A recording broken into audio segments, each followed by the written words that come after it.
Hello, hello. How's everyone doing?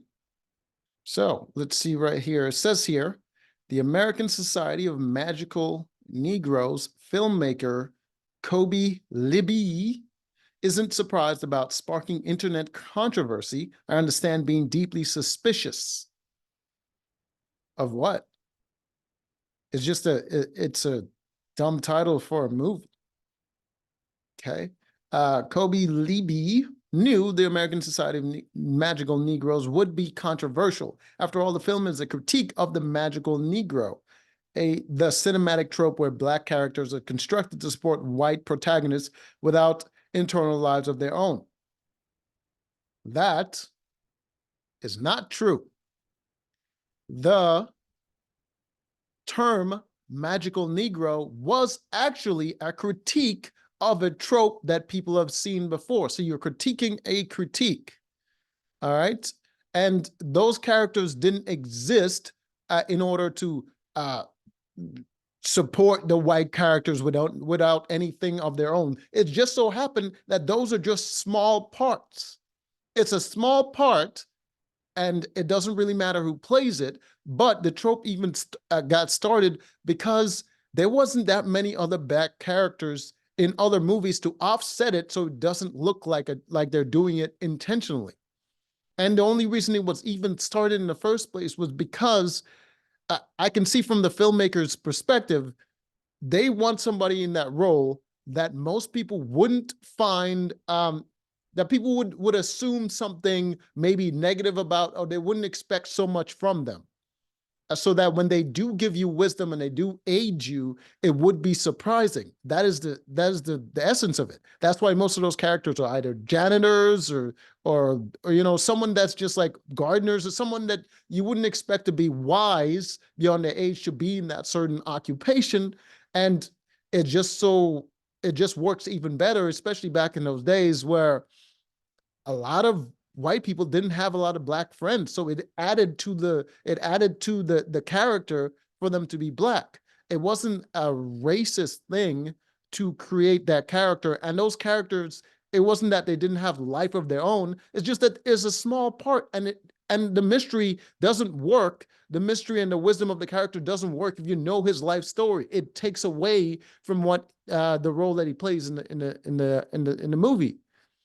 So it's just a ridiculous thing for you to say you're trying to do something. It's like you made up something in your head of what those characters represented, and then you're going to try to deconstruct your own delusion.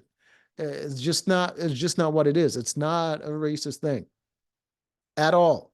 In fact, there were more white people playing those types of characters than any other race. In, in fact, even you can look at Stan Lee. Stan Lee, he played that character in pretty much every goddamn Marvel movie that was made that featured him. He played that kind of character. Like,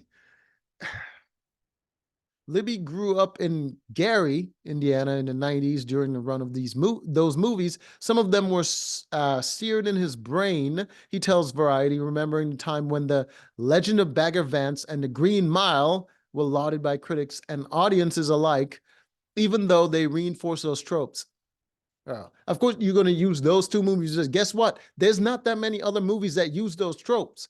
It just so happened that the movies that use that trope happened to be very popular, and there wasn't that many of them. The movies happen to be popular, so the trope seems very present in people's minds, like it happened all the time, but it didn't. It didn't happen that much.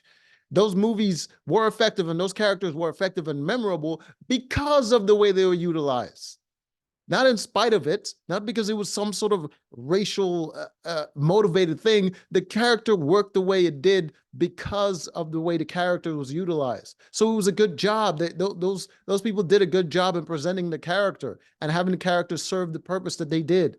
That's why you remember it. That's what made the movies great, because they thought about stuff like that. It's not racist. It, weirdos, man. Uh, it really agitated me at the time. Why? Why would that? Why would that agitate you? Even in the Green Mile, there were plenty of other back characters doing other stuff, other things. Like, what do you? Oh my God. By the time I didn't have a language for that. Oh, you weren't woke enough yet. I was just told that this was a great movie, even though black people are doing this. What? Who the hell has time to be telling you that movies are great that you're watching? Like what? Like people thought it was a great movie because they liked the movie, not because they thought, "Oh my God, wait till you see this one black character." Oh, now that he's got a foothold in Hollywood, Libby is taking that type of representation to task, asking audience to take a deeper look at the way racism impacts our minds. It wasn't racist, and the insidious qualities of racism, which were more difficult to make tangible and visible. Bro, those old movies, like you couldn't get some minority in a leading role in those movies back in the day where America was even more white dominated than it is now. Now it's a little bit more diverse. You can get a bunch of different characters playing those roles, but the movies had a formula, and the characters, they had to reflect the audience in a certain way that it makes it easier for the audience to empathize and identify with those characters. So that's why most of them were white. If you just had a lead character that was like that was black, sure, it would be groundbreaking, but it wouldn't be like one of the biggest movies back in that time. It just wouldn't, because first you have to present the character in a way. You have to present his racial background and his cultural background in order for the audience to understand. And in the middle of doing all of that, you have to tell the story and all of it. Like it would be way more complicated than it needs to be. And now you can do that because everyone has an idea of how everyone is. Everyone has an idea of how Asian culture, black culture, all of that. We have that sort of idea. So there's not as big as a gap. And we're way more melded now than ever before, where that there's not that much difference between our cultures. It's just American now. So I hate when people do that stuff.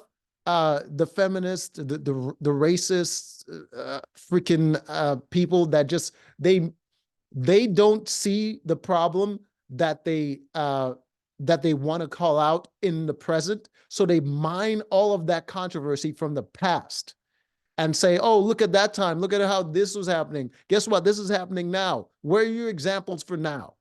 Like there's no such thing as those characters now unless it's satire. Just ridiculous. The subject matter I'm playing with is really sensitive and raw, and some people have strong visceral feelings about it.